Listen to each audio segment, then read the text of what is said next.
আসসালামু আলাইকুম এভরিওয়ান, কেমন আছেন সবাই? আশা করি সবাই ভালো আছেন। আমরা সকলেই জানি যে আসন্ন 2026 ফিফা ওয়ার্ল্ড কাপ আগামী 12 তারিখ থেকেই শুরু হতে যাচ্ছে।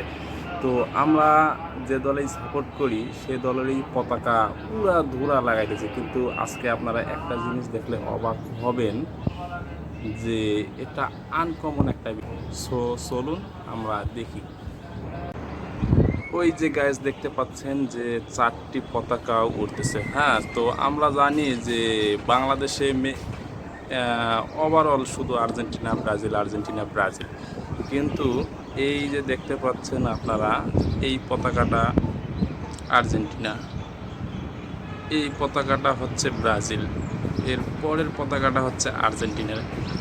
কিন্তু গাইস আপনারা কি জানেন যে এই যে পতাকাটা উঠতেছে এইটা কোন দলের, কোন দেশের? যদি জেনে থাকেন তাহলে কমেন্ট বক্সে অবশ্যই জানাবেন।